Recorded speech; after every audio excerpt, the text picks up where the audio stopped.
Chers amis, chers camarades, bonjour.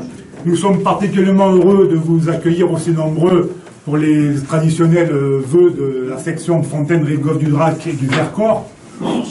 Je salue notamment la présence, alors je vais lui donner par ordre d'arrivée, hein, comme ça il n'y a pas de préférence, de Sylvain Prat, conseiller municipal à Cessiné, Stéphane Falco, maire d'Angers, les copains de l'ULCGT qui viennent d'arriver, Guillaume Elissi, maire de Cessiné, et Serge Benito du comité fédéral pour le Parti communiste. Nous vous présentons, ainsi qu'à vos proches, tous nos vœux de bonne santé, de bonheur. Ce bonheur dont le révolutionnaire Saint-Just disait en 1789 qu'il était une idée neuve en Europe et qui aujourd'hui a pratiquement disparu du vocabulaire des politiques, mais pas du nôtre. Votre présence aujourd'hui est un encouragement à poursuivre et à intensifier nos combats pour une vie meilleure, pour une société empreinte de justice sociale, de solidarité, de respect de la dignité humaine et soucieuse de la sauvegarde de la planète. En un mot, nos combats pour une société de rupture avec un système capitaliste mortifère. Ces valeurs qui sont au centre de notre engagement sont d'évidence en totale opposition avec notamment les régressions sociales, la montée des idéologies d'extrême droite et l'aggravation des conflits armés. En ce qui nous concerne, fidèles à la tradition communiste, nous nous revendiquons plus que jamais au service de la paix et du progrès social. Gaza, Ukraine, Kurdistan, Yémen, Arménie, pour les plus proches, mais aucun continent n'est épargné par la multiplication des conflits qui atteint des chiffres records pour la plus grande satisfaction des marchands d'armes. 55 conflits divers répertoriés frappant au total plus d'1 milliard d'êtres humains qui fuient les violences et les persécutions. Terrorisme et crimes de guerre deviennent monnaie courante avec, comme à Gaza, le bombardement massif des populations civiles tuant une majorité de femmes et d'enfants. Dans le même temps, sous la férule des États-Unis, Cuba est confronté depuis 60 ans à un blocus économique qui ne cesse d'appauvrir et de mettre en danger l'ensemble de sa population.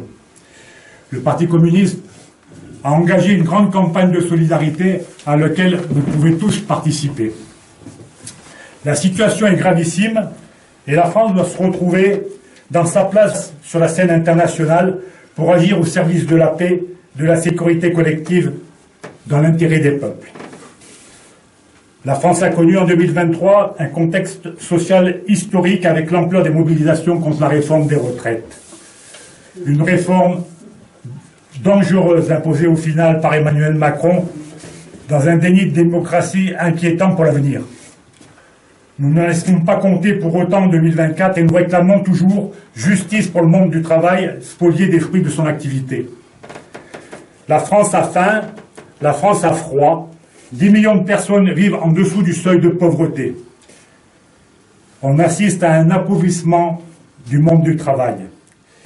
14,5% des salariés du privé sont au SMIC en 2022.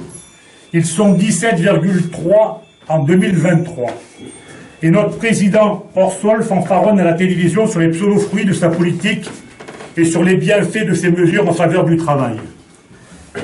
Il est surprenant de voir le décalage entre les déclarations du président et le ressenti des Français qui placent les sujets de l'inflation et du pouvoir d'achat comme leur préoccupation prioritaire. Pour notre part, nous sommes présents sur le terrain avec notre pétition contre la vie chère que je vous engage à signer si vous ne l'avez pas encore fait et la fameuse campagne lancée par Fabien Roussel sur la feuille de paye. Notre secrétaire général s'est adressé à l'ensemble des salariés pour leur demander de lui envoyer leur feuille de paye avec le nombre d'ancienneté pour démontrer dans les faits que même en travaillant dur, les Français n'arrivent plus à vivre dignement. La France est un pays de bas salaire, tandis que les politiques libérales du gouvernement favorisent les plus riches.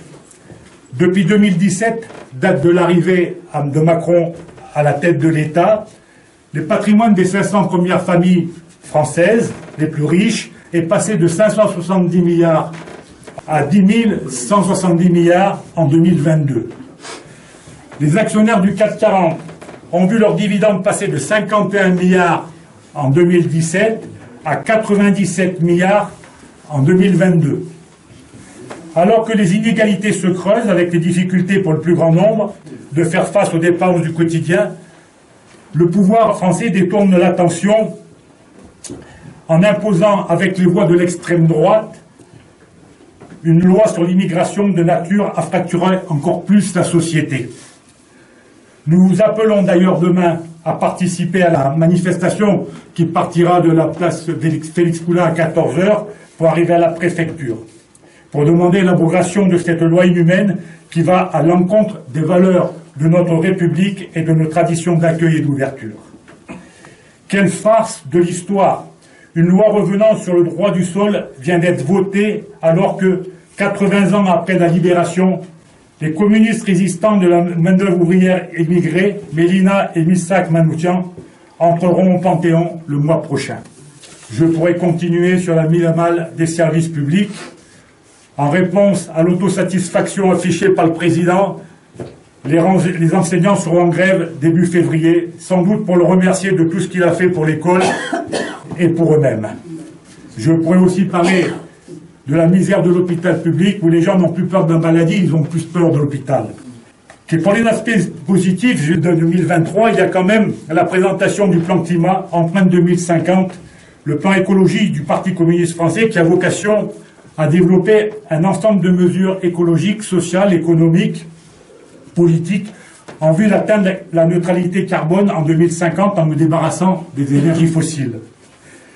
Mise en chantier, ce plan évolue déjà grâce au groupe de travail des commissions du parti, mais également des camarades, des citoyens, des scientifiques qui sont prêts à y participer et qui participent déjà. Tout le monde peut y contribuer.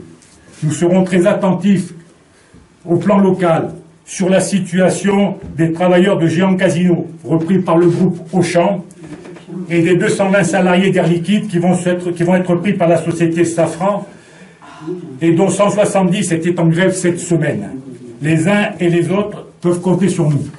Nos vœux, chers amis, chers camarades, s'adressent à vous aussi, mais aussi à tous ceux qui refusent cette société que l'on tente de nous imposer. Nous adressons au monde du travail tous nos vœux de combativité et de détermination. Nous en aurons besoin pour réussir et mettre en échec ces politiques antisociales et inhumaines, et pour ouvrir le chemin évoqué par notre camarade Fabien Roussel, le chemin de la reconquête des jours heureux. Je vous remercie de votre attention. Alors,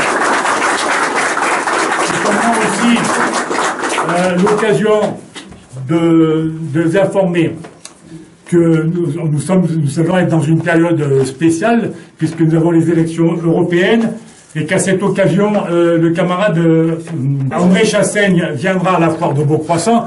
Alors c'est une surprise, il ne le sait pas encore, mais c'est notre camarade Romain Briand-Buisson qui est chargé d'organiser son accueil. Il ne le savait pas encore, j'espère que ça lui fait plaisir. Voilà.